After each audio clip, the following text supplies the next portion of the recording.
আব্দুল্লাহ মুহাদ্দিস দেহলভী রহমাতুল্লাহকে দেখে ও বুজুর্গ বলতেছে মদ খাও। বলছে হাউ ইজ পসিবল, কেমনে সম্ভব, মদ হারাম। বলছে খাও, না হয় তোমার বিপদ হবে। বলছে জীবনেও খাবো না। শুনে রাখো বিপদ হবে, এই কথাটা ভালো করে শুনি। বলতেছে কে? উই পীরে। কারে বলতেছে? আব্দুল্লাহ মুহাদ্দিস দেহলভী রহমাতুল্লাহকে বলতেছে। উনি দরবার থেকে পীরে মদ খায়, মুরিদেও মদ খায়, এই কথা বলবো না। ব্যাস উনি চলে আসছে। দিন গেছে, রাত্রবেলা ঘুমের মধ্যে স্বপ্নে দেখে যিনি নবীজির সাথে সাক্ষাৎ দিতে গেছে আব্দুল্লাহ মুহাদ্দিস দেহলভী রহমাতুল্লাহ, কিন্তু হুজুরের রুমের মধ্যে নবীজির রুমে ঢুকতে পারতেছে না। ওই পীরে একটা লাঠি নিয়ে দাঁড়াই রয়েছে, ঢুকতেই দিতেছে না তাকে। কাকে দিতেছে না? আব্দুল্লাহ মুহাদ্দিস দেহলভী রহমাতুল্লাহকে ঢুকতে দিতেছে না। কেডা? ওই যে পীরে মদ খাইছে, মুরিদরা মদ খায়। ব্যাপার, সে লাঠি দিয়ে তারা করে, ঢুকতে দেবে না। স্বপ্ন ভেঙে গেছে, বুঝতেছে না ব্যাপার কি। নবীজির সাথে সাক্ষাৎ করতে যাব, সে ভিতরে ঢুকতে দেবে না, ব্যাপার কি বুঝতে পারতেছে না। দ্বিতীয় দিন আবার পীরের দরবারে গেছে, ওই পীরের কাছে গেছে, গিয়া দেখে আজও মদ খায়, খাইতেছে, মুরিদরা মদ খাইয়ে বেচাইন হইয়া আছে। এই অবস্থায় আব্দুল্লাহ মুহাদ্দিস দেহলভী রহমাতুল্লাহকে দেখার পরে বলে তুমি মদ খাও, মদ খাও, না হয় তোমার বিপদ আছে। গতকালকের অবস্থা কি হয়েছে বুঝো, বুঝছেন তো?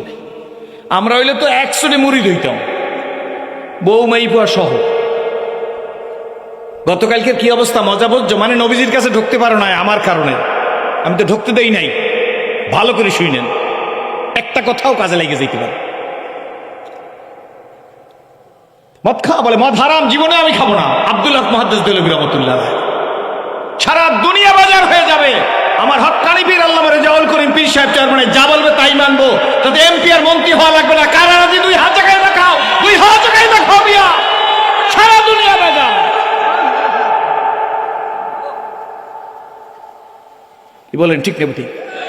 চায়ের দোকানে সমালোচনা, মুদি দোকানের সমালোচনা, মসজিদের দোকানের সমালোচনা, করতে থাকেন সমালোচনা। দেখা হবে কিয়ামতের ময়দানে কে লিয়াকত আলী, কে জোতার কালী। দাওয়াত, ওয়াজ, মেভাগ, আমরা তো অনেকে বলিও না নিজে। কি বলেন, ঠিক নেব? ঠিক। আপনি কি দাওয়াত দেবেন? কয় টাকা দেবেন? খাওয়া, টাকা, সম্মান, ইয়ে আসমান সে ফয়সালা হতি হয়। ঠিক নেব? ঠিক। জোরে বলেন। অনেক বক্তারা আসি নিজের পিঠ বাঁচাবার জন্য, একটা বার নিজের পীরের নাম, আমিরের নামটাও নিতে চায় না। তাহলে দাওয়াত একটু কমই যাইবে। সবাই দিয়ে ব্যালেন্স করে ওয়াজ করলে সবাই দাওয়াত টাওয়াত করবে। কি এই অভ্যাস আছে না নাই? জোরে বলেন। চরমনের বর্তমান পীর সাহেব হুজুর জীবনে একটা অট্ট হাসি দিছে, জোরে হাসি দিছে, দেখছেন কেটে দাঁড়ান, আপনার জুতা আমার গাল, ক্যানভাস করা লাগবে না। বুঝি যারা পীর সাহেব হুজুরকে দেখতে পারে না তাদের কাছে আমি খারাপ, কোনো ব্যাপার না। আপনার খারাপ আর ভালোর আমি ধারদারি না। কি বলেন, ঠিক তবে ঠিক। To the pure all things আর পিওর। খাঁটি খাঁটি একমত কারা আমার সাথে 2 হাত জায়গায় দেখাই তৈবে। যার ভালো লাগে না হাত জাগাইয়েন না। মনে রাখবেন, দেখে এক জায়গায় হবে। এজিদ, কি নাম? আপনাদের মধ্যে কারো নাম এজিদ আছে? এজিদ ভালো মন্দ নিয়ে আমি কোনো কথা বলবো না, আমি কোনো মশালা দিচ্ছি না। আছে হুসাইন, হুসাইন, হুসাইন নবীজির নাতি। হুসাইন গদি পাইছে, এজিদ। হুসাইন গদি পায় নাই। বড় আলেম আমার পাশে ওলামা ইকরামরা আছেন। গদি পাইছে কেডা? এজিদ। গদি পায় নাই কে? হুসাইন কে? নবীজির নাতি, গদি পায় নাই। এজিদ গদি পাইছে।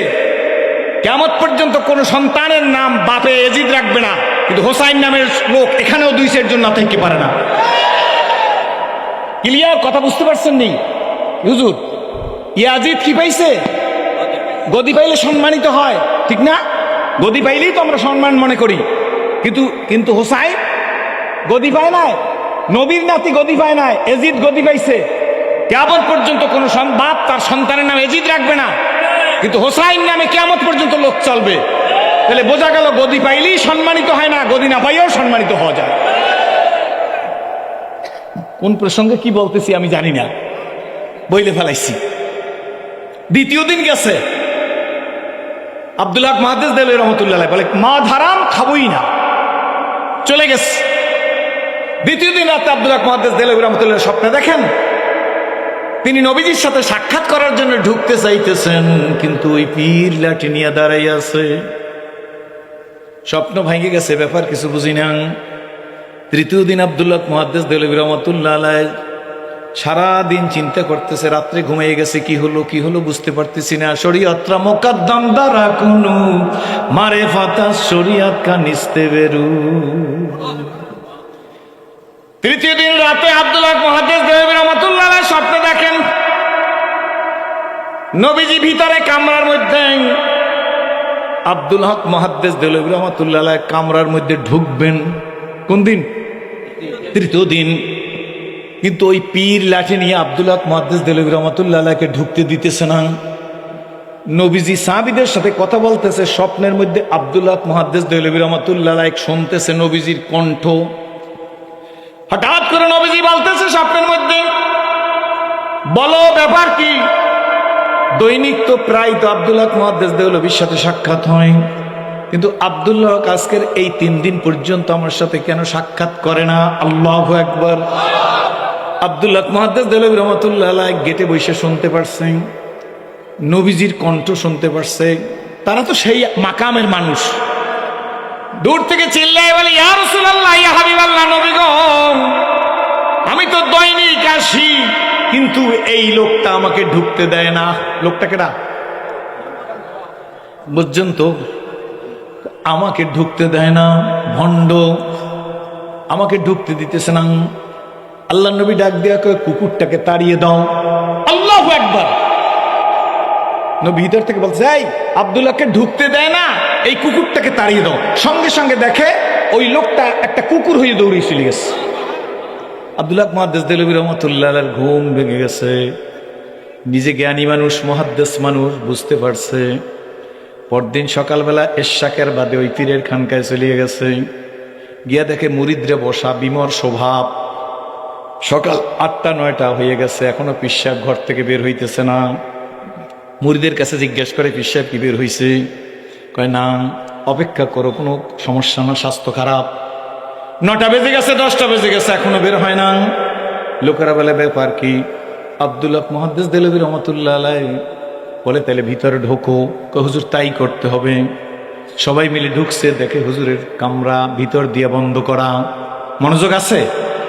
ভিতর দিয়ে বন্ধ করা। কি করা যায়? ডাকাডাকি, হযরত কোনো খবর নাই। এমন সময় সবাই মিললে বলে, তাহলে হুজরা ভেঙে ফেলো। হুজরা ভেঙে ফেলছে। ভাঙার পরে দেখে ভিতরে কোনো লোক নাই, কেউ নাই। লোকেরা বলে, হুজুর কোথায় গেল? কি হইল? অসুস্থ হইল তো থাকবে। হঠাৎ করিয়া মানুষ বেচাইন, অস্থির মুরিদরা আব্দুল হক মুহাদ্দিস দেলভী রাহমাতুল্লাহ ডাক দিয়ে বলে, বাবা গো, তোমাদের কাছে জিজ্ঞেস করি, এখান থেকে কেউ বের হয়ে গেছে এখান থেকে? মুরিদরা ডাক দিয়ে বলে, হুজুর, আব্দুল হক মুহাদ্দিস দেলভী রাহমাতুল্লাহকে বলতেছে, এখান থেকে কেউ বের হয় না, ভিতরে কোনো লোক ছিল না।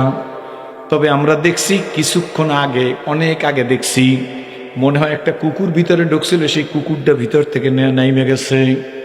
একটা কুকুর যাইতে দেখছি এখান থেকে।